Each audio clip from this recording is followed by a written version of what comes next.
1 Samuel 13 and 14, just simply because this is one of those places where the chapter break, it probably made sense to somebody somewhere at some time, but that someone is not me, and that somewhere is not here, and that sometime is not now. So I don't like where this chapter break is, so we're just going to pretend it's not there and just blitz on through it, and then we have things to do. Because I actually think the chapter break, well, there's not really, here's the worst part, there's not really a good spot to put it. So the only option you have is you start at 13 and you go all the way through the end of 14. That's just too much to cover in a week, so we've split it up into 3 and tried to make sense of this as best we can. So, Saul has, well, sinned against God heinously and been rejected by God. But, as we know from the beginning of chapter 13, he's gonna be king for a while. So it's not like we can just zoom pow past his kingship, you know. He's the first one in the line. He's kind of a big deal. We have to deal with him. Welcome to the rest of this to see how this begins to play out. The Philistines have arranged for battle. Israel is no longer trusting in God. Therefore, they have Monty Pythoned and run away, and they are now hiding in caves and leaving the country in droves. We'll get to that in a second. Saul didn't trust in God, so he offered the sacrifice that he's not supposed to offer. But again, the Philistines are still bearing down for battle. We still got a country to run. Now, if you were Saul and you're the rest of Israel, the Philistines have not come and killed you yet. What is there still time to do before the judgment of God falls? There is still time to repent, right? Right?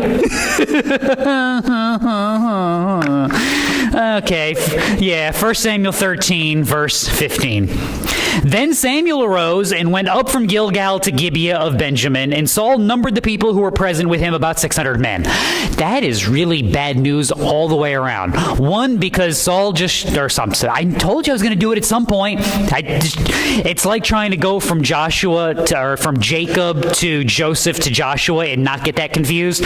Saul and Samuel, it was going to trip me up. There you go. It's going to happen 27 more times. Get used to it. Samuel shows up, condemns Saul, and then just packs up and takes his ball and goes home. We're done here. He's not talking to him anymore. We're done. That's the first bad news, is that Samuel, the good prophet and good priest of Israel, has just left you after condemning you and telling you were bad. The second part of this is 600 men, rewind. Saul chose for himself 3,000 men of Israel, of which 2,000 were with him at Michmash in the hill country of Bethel, and 1,000 were with Jonathan at Gibeah of Benjamin. So we've gone from 3,000 to 600. While the Philistines are bearing down on us. When we read about the army melting away and hiding, we're not just talking about a couple of people. We're talking about most of them. Most of your army. At this point, he's basically left with the royal guard and some of the camp hangers on. This is not the way you would like to go into battle. Verse 16. Now Saul and his son Jonathan and the people who were present with him were staying in Gibeah of Benjamin, while the Philistines camped at Michmash. And everybody went, okay, that makes perfect sense. They're not that far apart. They're only a couple of miles from each other. Michmash is about 7 miles from Jerusalem. Gibeah is about 5 miles from Jerusalem. They're about 1.5 miles to 2 miles away from each other. In the grand scheme of life, that sounds really far. But when you're watching 3,000 men in your army become 600 men in your army, and it could become fewer, and the enemy army is, like the sand of the seashore, and they're only 1.5 miles away, that's really close now. They can cover that distance fairly quickly, and we're in trouble. We're in big trouble. Verse 17. The raiders came from the camp of the Philistines in 3 companies. One company turned toward Ophrah to the land of Shual. Another company turned toward Beth Horon, and another company turned toward the border which overlooks the valley of Zeboim toward the wilderness. Oh, nice. That makes perfect sense also. Okay, we'll do the second part first. Shual is 5 miles north of Michmash. Beth Horon is 10 miles west of Michmash, and Zeboim is somewhere south and east of Michmash. And you're going, why are they doing that? Well, because the Philistines have basically just taken their army and gone in all the directions. They've sent raiding parties out in all the directions. Why would they do such a thing? They're smelling blood in the water. I don't know if they know what's happened with Samuel. I don't know if God has just taken foot and put it to Philistine rump in order to move them as judgment against Saul. But the Philistines, for reasons, think that they have an advantage here and are sending out raiding parties while the rest of the main army can advance on Saul's position. The reason why I say for reasons is, should the Philistines be confident right now? Wait, stop for a second. Before you answer that, assume they don't know what's going on with Saul and his army. Should the Philistines be confident right now? Jonathan smote the garrison of the Philistines, which was in Geba, and the Philistines heard of it, and Saul blew the trumpet throughout the land, saying, "Let the Hebrews hear." And all Israel heard the news that Saul had smitten the garrison of the Philistines, and also that Israel had become odious to the Philistines, and the people were then summoned to Saul at Gilgal. As of right now, every time Saul has gone into battle, he has saved Jabesh Gilead, and his son went out with a raiding party and beat up the Philistines. Why do the Philistines think they're in the advantage here?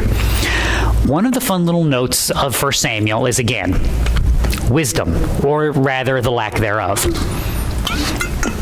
So if you were facing an army that is currently undefeated and has somewhere in the neighborhood of unknown numbers of soldiers, would you be dividing your force and raiding the countryside? Or would you be concentrating your forces to wipe out that army and then raiding the countryside? See, why aren't they smarter than this? Well, why did they just keep moving the ark around so that they could all get infested with tumors and smiting of God? There's no wisdom because there's no trust in God, either in the Philistines or in Israel either. And that's the aggravation of the entirety of this book, is it's a case study in the sinful world apart from a foundation built upon God. You have to remember this, because this is not just what they look like and what they look like, but it's also what we look like when we do the same thing. Because I know we would never in a million years know the right thing to do and then not do it. we would never do such a thing. You know, right? Some of you are giving me that face. I get it. This is what it looks like. And by the way, this is why I tell you to do that evaluation work, because it's really easy to see in other people, and it's a lot harder to see in you, which again is one of the reasons why even the king in Israel needs someone who can look at it and go, dude, what you doing? And why are you doing that? Because it's easy sometimes to see the other side, and you need people that actually can look at you and say, stop that. This is bad. Don't do that. So, verse 19. And just as a warning, normally on a Sunday I have like 5.5 pages of notes. There's 8. So we are going to move a little quickly on some stuff. And the main reason is because a lot of it is this. A lot of it is they're moving here and there. So we're going to be turning pages a little quicker than we normally would today. Because again, it's narrative. There's only so much that you can, yank out of it unless you really want me to just like strain the net here. And I don't want to do that, and you don't want me to do that. So verse 19. Now no blacksmith could be found in all the land of Israel, for the Philistines said, otherwise the Hebrews will make swords or spears, which if the Philistines running the place kind of makes sense, right? Do you want your enemy making weapons? No, not typically. So you make them come to you. This is not good news for Israel. You'll see this if you read through the narrative portions of the history years of Israel. 1 Chronicles 22. David prepared large quantities of iron to make the nails for the doors of the gates and for the clamps, and more bronze than could be weighed. Is until you get David's peace, meaning David and the army that he assembles and the mighty men that he assembles, defeating and wiping out the Philistines for the most part. Until you get that, the Philistines have the advantage over Israel numerically and technologically and materially, I guess would be the other way to put this. So they have everything on their side, which two things on that. First, what does that actually say about Jonathan? Is Jonathan the type of person you want to meet in a dark alley late at night by yourself? And why would I say such a thing? Because Jonathan smote the garrison of the Philistines that was in Geba. So imagine you have an army that barely has weapons. They have all the people, all the weapons, and all the material to make the weapons. You'd be like, you know what we should do? We should gather up and go kill those guys. Are you okay, dude? Is everything all right at home? Do you want to talk about it before we go to suicide by Philistine here? And yet, Jonathan does. So that's the first part of that. Jonathan's an interesting character. Second part of that, if you are outnumbered and you are outgunned in battle, so to speak, and you win anyway, and you are the people of God, who should be getting credit for this victory? God. God should be getting credit for this victory, which means moving forward, when we have to go into battle again, who should be getting credit and who should be being prayed to in hope for the next battle? God. See why the running away and hiding in caves is such a big deal? It's not just a demonstration of fear in the face of Philistines. It's fear in the face of Philistines when you know that you have God on your side. It's not a rejection of courage, it's a rejection of God. Just as it's a rejection of God to ask for Saul, it's a rejection of God to then flee the army after you've gone out into battle. Did you think everything was going to be hunky-dory all the time and it was never going to be complicated? And the answer to that is, how many people think the answer is yes? Which, by the way, why does Jesus tell you to count the cost? Before you build the house, do you have enough money? Before you go to war, do you have enough people? Why are these things given? Because some of the seed is sprinkled along the roadside, and some of it is sprinkled in the hard ground, and some of it is sprinkled in the rocky soil, and there's a whole lot of people who are like, ooh, that sounds amazing. Oh, I have to do work. I'm good. Oh, I have to actually war against my sin? I have to actually follow after Christ? I have to actually do stuff? Yes, because take from me, because my yoke is easy and my burden is light. It's easy and light, yeah, but it's still there. There's still positive things to have to be done. You don't just, it's not the lazy river of life, right? Wouldn't that be awesome? Put you in the water, pull you out, dunk you in your little tube, and then you just float on. Whee!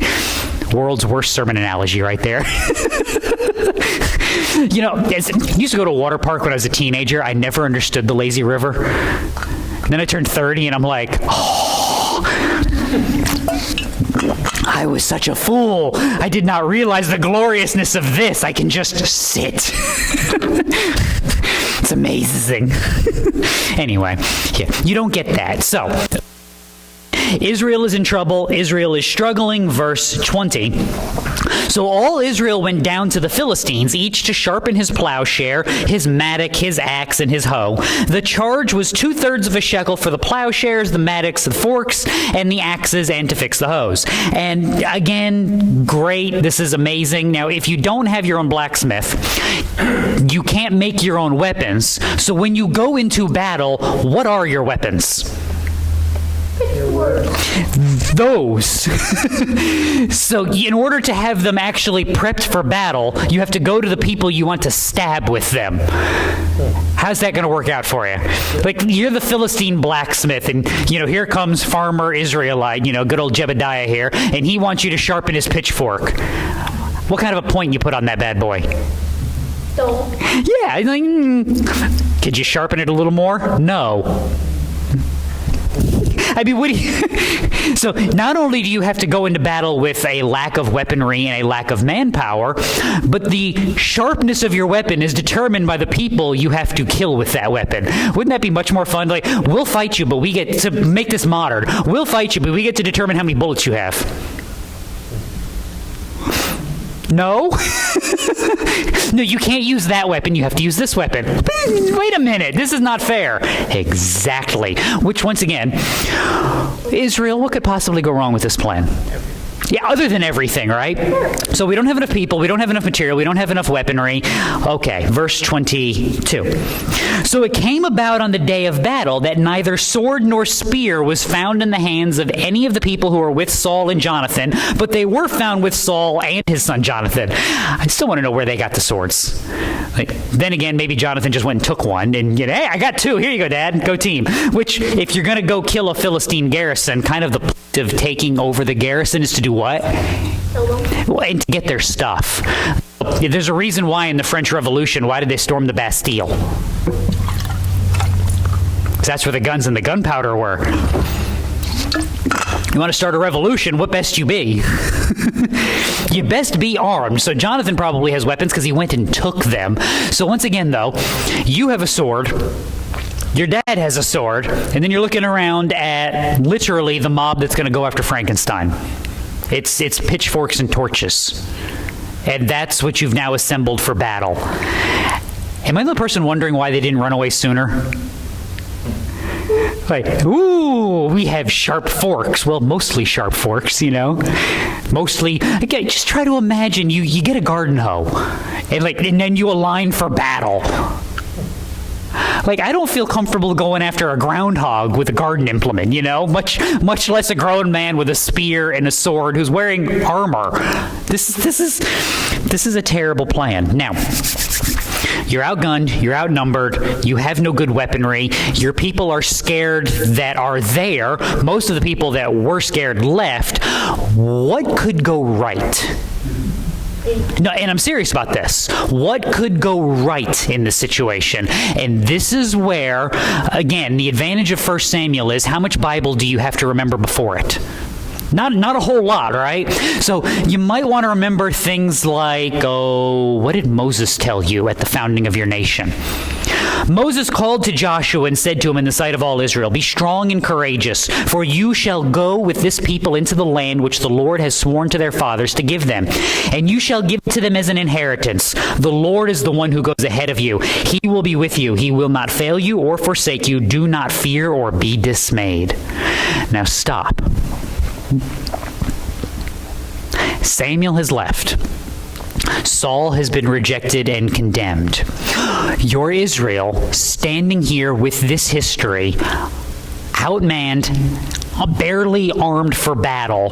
What should be the next step?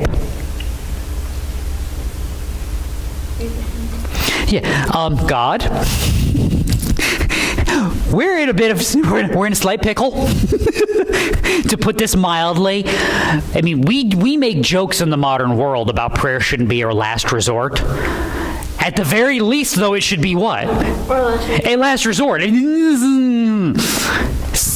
Something, anything.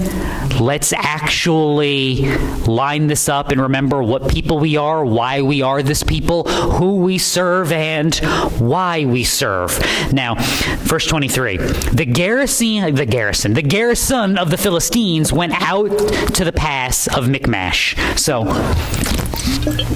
the enemy is on the march. Again, this is what the Psalms get right.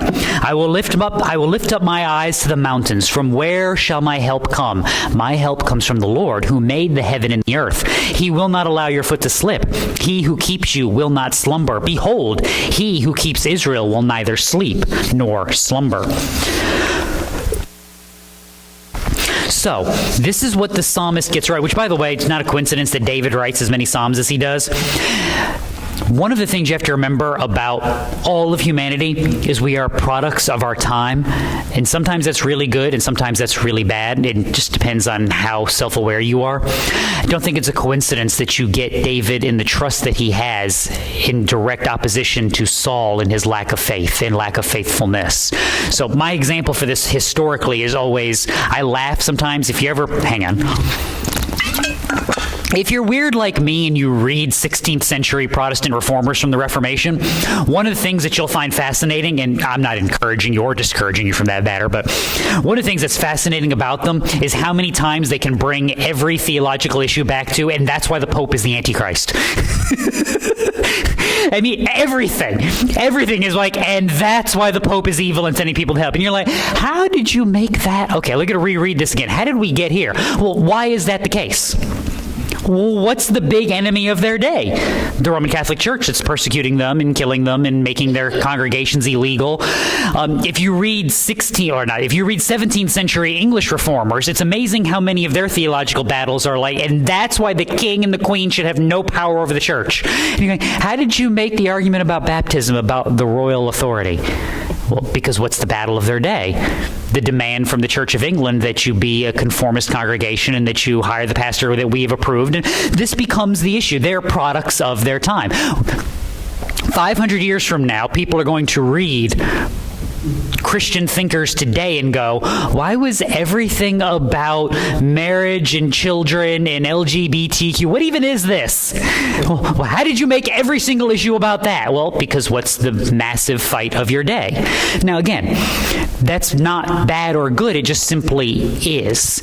take advantage of it when it is there, but also recognize it that not everything is handed down at all times. So part of the reason why you have the comfort language of the Psalms is a lot of that comes out of the initial kingdom years of David and Solomon and the following kings. That stands in direct opposition to the faithlessness of Israel in the Judges. This is a blessing because that faithlessness of the king that is Saul and the kingdom that he inherits is rebuked in the Psalter. It is shown that that is the faithless way and it is bad and what should be done in response. This becomes the praise book of Israel in a lot of the early church simply because you're now living in a world that is hostile to the gospel. You're now living in a world that's hostile to God. How do we be a faithful people that's trusting? Well, we don't do it like those guys. We don't do it like these guys, is basically what the Psalms, or a lot of the Psalms are saying, is that you look at the faithlessness and go, there's a negative example, we don't follow it, we want to follow what is right and good. Okay, how do we do that in light of the bad example? Well, you do this. This is, again, things like why does Jesus tell you to count the cost or to cling to him or to follow his example? Because the opposite is following the example of the world. It's pointing out that there's a negative example and now you have a positive example that you should actually follow after. It's part of what's being done here. All right. Verse 1 of chapter 14. So we're just continuing to see, isn't that a terrible chapter break? And then the enemy is coming out of the gate. Okay, whatever. Now the day came that Jonathan, the son of Saul, said to the young man who was carrying his armor, "Come, let us cross over to the Philistines' garrison that is on the other side." But he did not tell his father. Why not? What could possibly go wrong here? Here's the prince in the land of Israel taking one other person with him and going, "Hey, you see all those Philistines over there? Let's go attack them." Okay, so 1, 2. 1, 2, 3, 4, 5, 6, 7, 8. 1, 2. 1, 2, 3, 4, 5, 6, 7, 8. Okay, this is not a good plan. It's probably why you don't want to tell Saul. So verse 2, Saul was staying in the outskirts of Gibeah under the pomegranate tree, which is in Migron. Isn't that comfortable? I mean, just so lovely. And the people who were with him were about 600 men. Give Saul a little bit of credit. He's managed to keep, at least for an afternoon apparently, this one little core group together. Might be why you're not telling him, though. Is Saul out in the open? Is Saul like lining up to go meet the Philistine advance? No. Why not? Well, because who isn't afraid right now? Apparently Jonathan. Jonathan is who are the mighty men of Israel right now? The list is Jonathan, spacebar, spacebar, spacebar, spacebar, spacebar, and then everybody else is, 2A and B here. Keep in mind, though, when was the last time Saul did anything good? It's when he went and rescued Jabesh Gilead, right? Why, pray tell, did he do such a thing? 1 Samuel 11. Saul was coming in from the field behind the oxen, and when he said, "What is the matter with the people, and why do they weep?" they related to him the words of the men of Jabesh. And then the Spirit of God came upon Saul mightily when he heard these words, and he became very angry. What separates a good king in Israel from an evil king in Israel? The work of God. What separates a good person in this world from an evil person in this world? The work of God. This is the comfort that comes out of this, that nothing has changed. You don't wake up in the random weird world in which you live and suddenly the way that God has run the place is now different. It feels like it some days, but it's not. The technology is different, the language may be different, but at the end of the day, God runs the world today the way that he ran it X number of years ago. Solve for X in your own algebraic equation, however you feel the need. What makes people good? The work of God. Based on what? Trust in him and his power to deliver and redeem his people. That's it.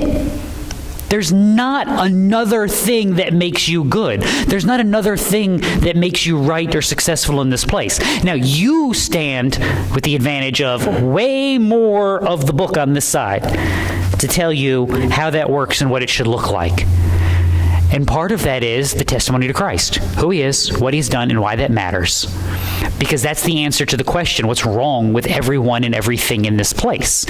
Outside of those answers,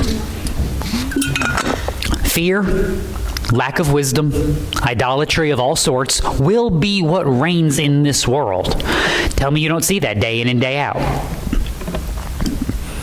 Tell me you don't see that on the news, on college campuses, on everything that goes on, in politics. I mean, this is lack of wisdom and fear because they don't have any good answers. They just want what? What I want.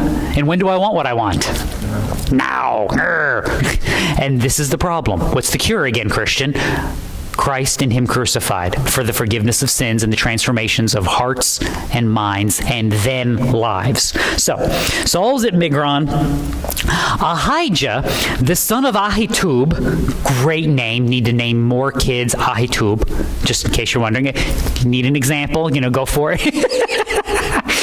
Ichabod's brother. I mean, come on.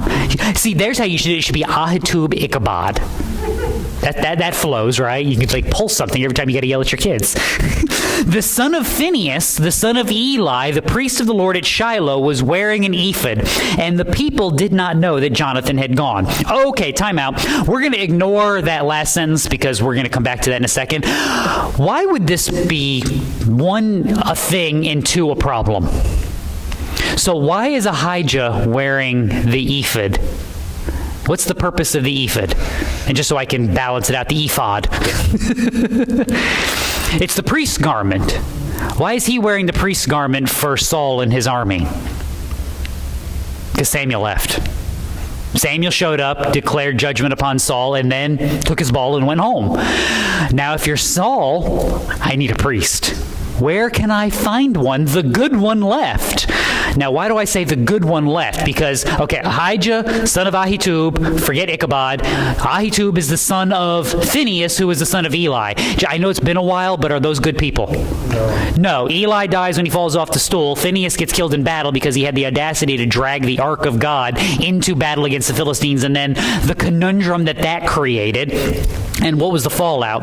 This will be the sign to you, which will come concerning your two sons, Hophni and Phinehas. On the same day, both will die. But I will raise up for myself a faithful priest who will do according to what is in my heart and in my soul. And I will build him a house, and he will walk before my anointed always. Everyone who is left in your house will come and bow down to him for a piece of silver or a loaf of bread and say, please, assign me to one of the priest's offices so that I may eat a piece of bread. This is your priest for judgment, now serving your king for judgment. Are we in a good place as the army of Israel? No, we're not. Again, what did Samuel tell them was going to happen? If you follow the command of God, what will God do? He'll bless you and secure the army. If you don't, what will happen? The other. Now, have you been judged yet? No, because what would final judgment on this army look like? It looked like the Philistines coming down the valley and wiping them out. That hasn't happened yet, which means there's still what? Still time to offer up prayers to God and repent and do the right thing, but, verse 4. Between the passes by which Jonathan sought to cross over to the Philistine garrison, there was a sharp crag on the one side and a sharp crag on the other side, and the name of the one was Bazez, and the name of the other was Seneh. Who names these things? The one crag rose on the north opposite Michmash, and the other on the south opposite of Geba. And everybody went, is there a spiritual point to be made from that? If you find one, repent. And I'm serious about that. When I talk about straining the gnat, if somebody's like, okay, and this point represents, no, stop it. That is not how your Bible works, okay? Unless your Bible just most of the time flat out tells you that these things represent something. Jonathan's just finding a good spot that he can make a plan because, he's got to count up the enemy and count up himself. And his side is easy to count. It's 1, 2. We got to figure out what we're up against here. So he's just moving himself into a nice position where he can do that. Verse 6. Then Jonathan said to the young man who was carrying his armor, come, let us cross over to the garrison of these uncircumcised. Perhaps the Lord will work for us, for the Lord is not restrained to save by many or by few. I like this guy. I like this guy a lot. He's my new favorite person in this book. And I'm serious. This is a good plan. This is actually a good plan. Because here's why it's a good plan. If you're Jonathan and you're outnumbered by army as numerous as the sands of the seashore versus 600, outside of a Hollywood film directed by Michael Bay, who's winning this fight? the non-600 side. And never forget that if you go, well, there were 300 Greeks, they all died. Remember, they just slowed it down. They all died in that battle. So never forget, when you're outnumbered, you typically lose in ancient warfare. So if you stay and you wait for the Philistines to stream down the valley, what's going to happen to you? You die. If you go on the offensive and say, maybe God will deliver us by this insane plan that I've concocted, while you may still end up dead, at least you're trusting in who to deliver you? God. This is a good plan. And this is also based on their history, which he should know. Judges chapter 7. The Lord said to Gideon, the people who are with you are too many for me to give Midian into their hands, for Israel would become boastful, saying, my own power has delivered me. So, fun with numbers. Gideon's 300 started out at 22,000. Can you imagine showing up with an army and you go, ooh, 22,000 people. That's good. Where's everybody going? What happened was that, and it's the most insane cut process ever. Send them down to the creek and have them drink water. Imagine getting cut from the army just because you drank water the wrong way. Be like, that's not how you use a water fountain, son. You're out of my army. Okay. Now, Jonathan, to his credit, remembers this. Saul, to his shame, does not. So verse 7. His armor bearer said to him, do all that is in your heart. Turn yourself, and here I am with you according to your desire. Go team. He's not my second favorite person in this book. Then Jonathan said, behold, we will cross over to the men and reveal our place and not go up to them. I'm sorry, I skipped lines there. I'm sorry. We will cross over to the men and reveal ourselves to them. If they say to us, wait until we come to you, then we will stand in our place and not go up to them. But if they say, come up to us, then we will go up, for the Lord has given them into our hands, and this sign to us. So Jonathan has not, it's not like we're going to climb up, try to rappel down Mission Impossible style. We're just going to figure this out. We're going to make a statement and go, hi. And if they go, well, come here and we'll kill you. Ooh, that's God's way of saying we can go kill them. If they say, you wait right there and we'll come get you.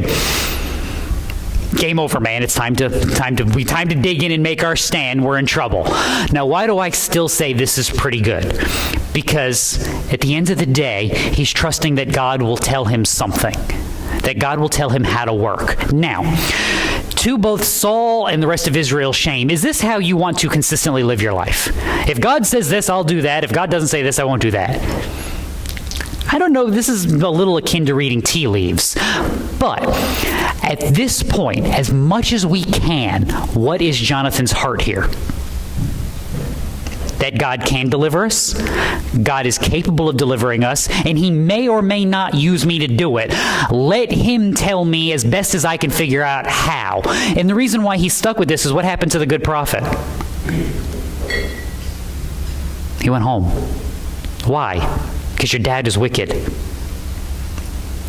This is what it looks like when the faithful are doing the best they can. Again, trust in the Lord with all your heart and do not lean on your own understanding. This isn't, let's climb up there, look down, and if there's less than 12 of them, we'll go get them. This is, let's see what God moves them to say and see what happens. In all your ways acknowledge him, and he will make your path straight. Do not be wise in your own eyes. Fear the Lord and turn away from evil. And if you ask me to come down on one side of this, I'm going to say that Jonathan's in a good place here, because I don't think he's testing God. He's not trying to be foolish. He's not just springing in and saying, God will deliver me if I fall into their hands. He's waiting for wisdom in a sign, shape, form, or fashion. And the reason why I say not a violation is Jesus will quote Deuteronomy 6 later on and say, what? You shall not put the Lord your God to the test. In this situation, if you're Jonathan, what would that look like? Storming the gates and just saying what? We're going to storm into the camp, and what will happen next? God will deliver us and we will kill the enemy. Is he obligated? No. Can he save the army without using you to do it? Yes. Can he deliver Saul without delivering you? Yes. He's not obligated here. So the reason why I say I like what Jonathan's doing here is because he's not obligating God. He's saying, I'm going to, hi, and then we'll just kind of figure out what's going to happen next. So let's see. Verse 11. When both of them revealed themselves to the garrison of the Philistines said, "Behold, Hebrews are coming out of the holes where they have hidden themselves." So apparently they knew something about the army melting away. So the men of the garrison hailed Jonathan and his armor bearer and said, "Come up to us. We will tell you something." Sharpen the sword, sharpen the swords. Jonathan said to his armor bearer, "Come up after me, for the Lord has given them into the hands of Israel." Fun little thing here. He still has to climb up to them, doesn't he? Like, are they waiting like in Inigo Montoya here? I mean, yeah. Which, in defense, that is a great line in that film. "Is my word as a Spaniard? Nope, you'll just have to wait."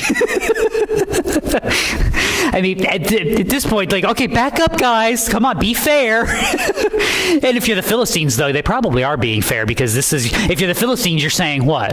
1, 2, 1, 2, 3, 4, 5, 6, 7, 8, 9, 10, 11. Come on! Let him get to the top. It'll be more fun that way. Come on. So,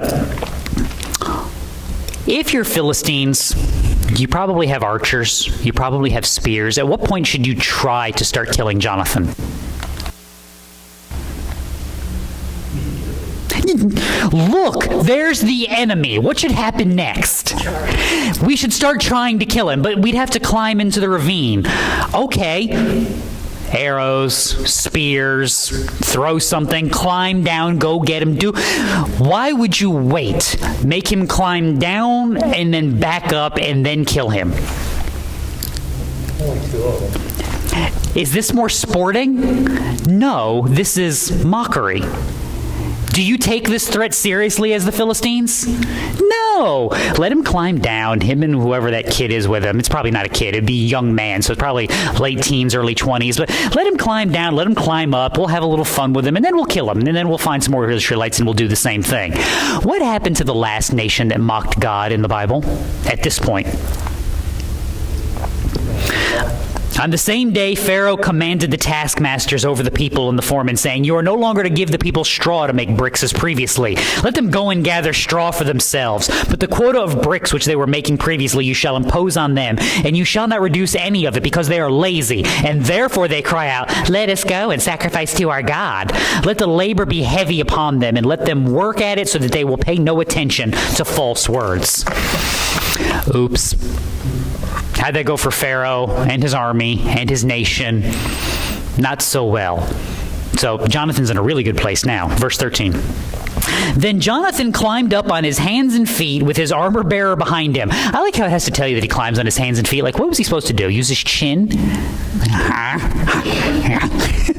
have no idea. His armor bearer behind him, and they fell before Jonathan, and his armor bearer put some of them to death after him. I like the armor bearer gets some credit. Jonathan's killing people, and the armor bearer's like, ha ha ha ha. The first slaughter which Jonathan and his armor bearer made was about 20 men within about half a furrow in an acre of land. Aren't you glad you know that? Now, why is that information there? He didn't go far, did he? I mean, an acre is not that big. I mean, unless you're caring for that lawn, it's not that much. But 2 guys with a sword, maybe a spear, maybe the kid's got a pitchfork, I genuinely don't know, just wiped out 20 people in a Philistine garrison. Who did that? God did. God did that. Why? Because they've mocked God. Jonathan is trusting in God. Psalm 25. To you, O Lord, I lift up my soul. O my God, I trust in you. Do not let me be ashamed, and do not let my enemies exult over me. None of those who wait for you will be ashamed. Those who deal treacherously without cause will be ashamed. And your New Testament builds on this idea. It doesn't forget this. 1 Peter 2. Coming to him is a living stone, which has been rejected by men, but is choice and precious in the sight of God. You also, as living stones, are being built up as a spiritual house for a holy priesthood, to offer up spiritual sacrifices acceptable to God through Jesus Christ. For this is contained in Scripture. Behold, I lay in Zion a choice stone, a precious cornerstone, and he who believes in him will not be disappointed. What's the anchor? What's the hope? It's not the things of this world. It's not the patterns and the courses of this world. It is Christ who redeems and rescues his people. What would that look like? It would look something like this. Verse 15. And there was trembling in the camp in the field and among all the people. Even the garrison and the raiders trembled, and the earth quaked so that it became a great trembling. So Jonathan and his armor bearer have climbed up the hill, killed 20 Philistines, and the rest of this sand of the seashore army is now doing what? They are now Monty Pythoning and running away. Run away, run away. You know, John Cleese is launching a cow over the side of the castle, apparently, and bad things are happening. And if you don't get that reference, you're a better person. So, now, who does this and by what power? God does this. Why? Psalm 24. The earth is the Lord's and all it contains. Verse 16. Now Saul's watchmen in Gibeah of Benjamin looked, and behold, the multitude melted away. Not his multitude, the Philistine multitude. Remember, they're up on the hill watching out, seeing what's going on. So you hear this commotion. You can see the army retreating. Saul, what should you do next? What should you do next? The enemy is in retreat. What do you do? Praise God. Praise God and... yes. Pitchforks and torches, boys. Let's go. This is when the enemy runs away in ancient battle. That's when, the bad things happen. So the multitude melted away, and they went here and there. Saul said to the people who were with him, "Number now and see who has gone from us." Who cares? Who should be going out from us? All of us. The enemy is in retreat. This is when you yell, attack. Don't stab until you see the whites of their eyes, right? This is how this works. And when they numbered, behold, how long do you think it took to number 600 men in the camp? Like, if I told you guys to sound off, there's like 50 people in the room. If I told you to sound off, it would take a few minutes, right? Imagine you got to do this for 600. The enemy is retreating. You should be attacking, and you're going, okay, 1, 2, 3, 4, 5. Come on. And then not just are you counting to make sure who's missing or how many are there, you got to figure out which one isn't accounted for. Behold, Jonathan and his armor bearer were not there. And Saul said to Ahijah, "Bring the ark of God here," for the ark of God was at that time with the sons of Israel. What you doing? And why are you doing it? And why do we need the ark? What have we already learned in our history? Does bringing the ark into battle help? No. Does it even help a little bit? No, not. The ark is in the camp. The battle is over there, and God is giving you victory over there. You know what it's time to go do? Sing war songs from the 40s. Over there, over there. Send the word over there. Everybody else singing. I mean, we talk about this. We used to deal with this with baseball players. I can still see it occasionally. I had a kid playing third base in a game. Had the bases loaded and had a ball hit to him. Third base ball was just blitzed right at him, which means, he could have caught it and dropped it 8 times and still done something productive, because that's what happens at third base. It just finds you quickly. And the ball pops up and hits him in the chest and falls in front of him, and he goes to pick it up and drops it again. And then he finally picks it up, and then he looked to throw home, and then he looked to throw to first, and then he looked to step on third base, and then he turned around to circle again. And you know what he did? No. Just stood. It's like, and the worst part is we're in the third base dugout, and I'm like 12 feet from him, and it's like,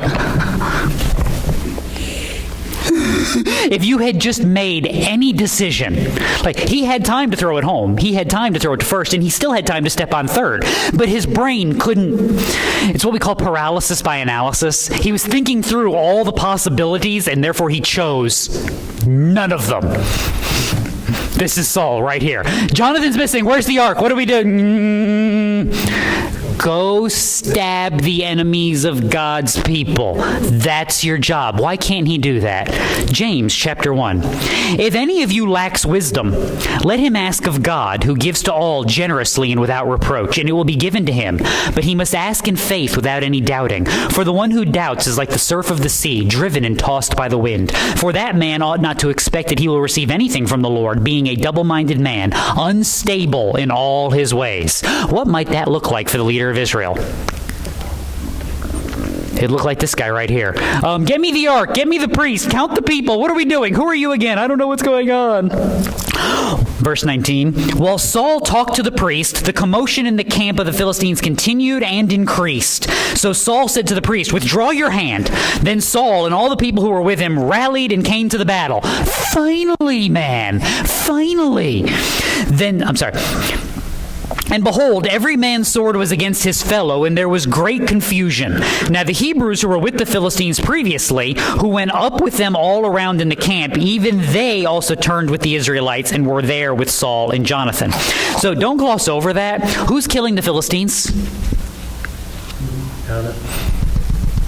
All the people in the camp, their swords are against each other. The Philistines are killing the Philistines. So Saul can't even be bothered to get the army there in time, so God's like, fine. And he's having them stab each other. 22. When all the men of Israel who had hidden themselves in the hill country of Ephraim heard that the Philistines had fled, even they also pursued them closely in the battle. So the Lord delivered Israel that day, and the battle spread beyond Beth-aven. Yay! Who got the credit? God, because who actually did something? God. Isaiah 42.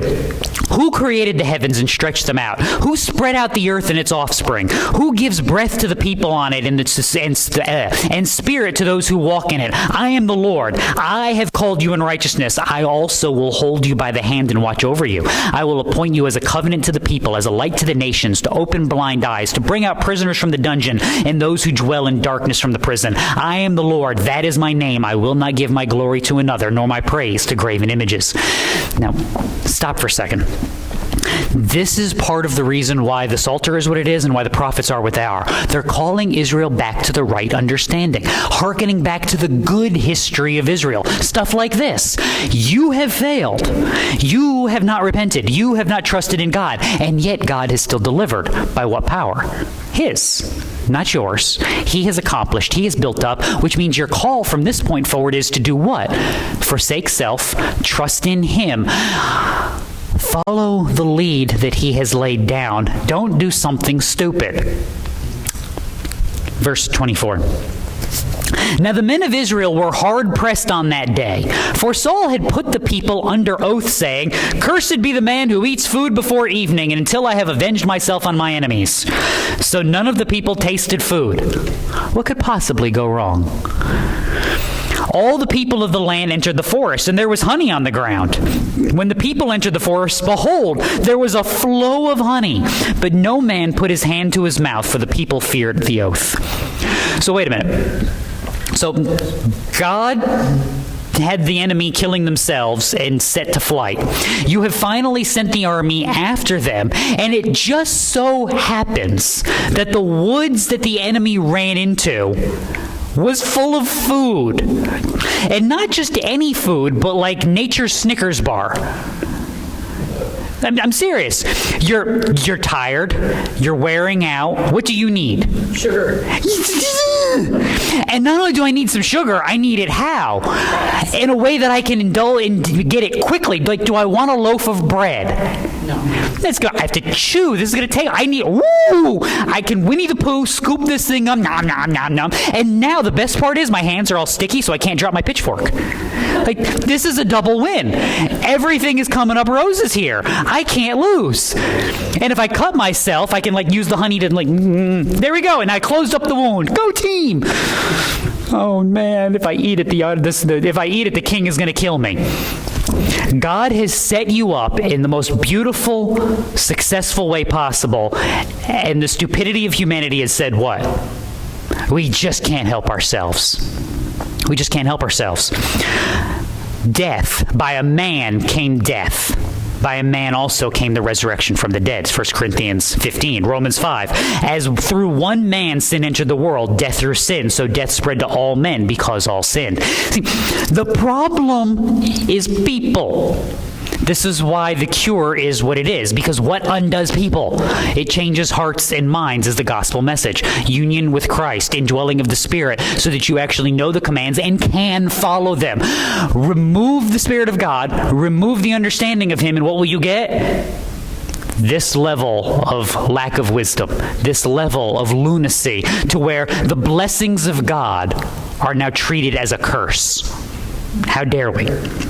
But Jonathan had not heard when his father put the people under oath. Therefore he put out the end of the staff that was in his hand and dipped it in the honeycomb and put his hand to his mouth, and his eyes were brightened. Amazingly enough, hey, I feel better. Some fluid, some sugar, some carbs, everything's good. Then one of the people said, your father strictly put the people under oath, saying, cursed be the man who eats food today. And the people were weary. Oh, you shouldn't do that. Your dad said that's bad. And Jonathan said, my father has troubled the land. See now how my eyes have brightened because I tasted a little of the honey? How much more if only the people had eaten freely today of the spoil of their enemies which they found, for now the slaughter among the Philistines has not been great. In other words, why haven't we wiped out the Philistines completely today? Because of Saul and his sin. So because of the people following bad leadership, and because of the bad leadership, the blessings of God have been rejected, the peace of God has been rejected, and we're going to be dealing with the Philistines later on. Just as they did not see fit to acknowledge God any longer, God gave them over to a depraved mind to do those things which are not proper. That's Romans 1. This is the problem. What are you trying to do if you're Saul? Show how tough we are. We can go kill the Philistines without snacks. Dude, bring a Lunchable. It's good for you. Like, pack a Capri Sun. Like, did you remember when you were a kid out playing, come inside and grab something to drink? It's like, woo! We can now go run again. I still long for those days. Like, I do that now. I come in and have something, I have to take a sip of juice, and it's like, yay, I feel better for a minute. Now I need a nap. Like, how did that work when I was 10? Like, come in, have a juice box, and now I go run around the block for 12 more hours. What happened? Now I have back spasms. What in the world? Verse 31. They struck among the Philistines that day from Michmash to Aijalon, and the people were very weary. The people rushed greedily upon the spoil and took the sheep and oxen and calves and slew them on the ground, and the people ate them with the blood. Why? Because they've been mistreated. Can you imagine? They're literally just slaughtering critters and they literally are the mob going after Frankenstein right now. Pitchforks, torches, and, raw meat. They are. They're active borderline now. We've moved from a Frankenstein film to a zombie film. Why is this a problem? Every moving thing that is alive, Genesis 9, shall be food for you. I give all to you as I gave the green plant. Only you shall not eat flesh with its life, that is the blood. It's like the oldest command. It's one of the first things you're told not to do. Don't kill people and don't eat things with the blood in it. Why are they doing this? Because Saul has mistreated them. Why? James 4. What is the source of quarrels and conflicts among you? Is not the source your pleasures that wage war in your members? You lust and you do not have, so you commit murder. You are envious and you cannot obtain, so you fight and quarrel. You do not have because you do not ask, and you ask and do not receive because you ask with wrong motives, so that you may spend it on your pleasures. What might that look like in real time? A hungry, starving, famished people, and you gave them a pork chop, or in this case, a lamb chop. And now it's a sing-along. And those of you that are singing, I'm sorry. So what do? They start devouring. They're sinning because they've been mistreated. They're sinning because they're now more concerned about their stomachs than they are about righteousness, because they've rejected the blessings of God, and they now want to do what they want to do, when they want to do, how they want to do it. So if you're Saul, you have a problem, don't you? And when you need to solve, and you need to solve it when? Now. Then they told Saul, saying, behold, the people are sinning against the Lord by eating with the blood. And he said, you have acted treacherously. Roll a great stone to me today. Saul said, disperse yourselves among the people and say to them, each one of you bring me his ox or his sheep and slaughter it here and eat, and do not sin against the Lord by eating with the blood. So all the people that night brought each one his ox with him and slaughtered it there. Okay, real quick. I don't even know how to explain this as an answer. This is bordering on accommodation. Why do you have to do it, Saul? Why do you have to slaughter it and make this a ritual? Who's becoming the center of attention again? Saul. Saul is. Where's the actual rebuke of the sin? Where's the actual condemnation? You remember Samuel when he rolled into camp? When you saw that Nahash, the king of the sons of Ammon, came against you, you said to me, "No, a king shall reign over us." And although the Lord your God was king, now therefore, here's the king whom you have chosen, whom you have asked for, and behold, the Lord has set a king over you. But if you will fear the Lord and serve him and listen to his voice and not rebel against the Lord, then both you and also the king who reigns over you will follow the Lord your God. If you will not listen to the voice of the Lord, but rebel against the command of the Lord, then the hand of the Lord will be against you as it was against your fathers. Did Samuel pull any punches?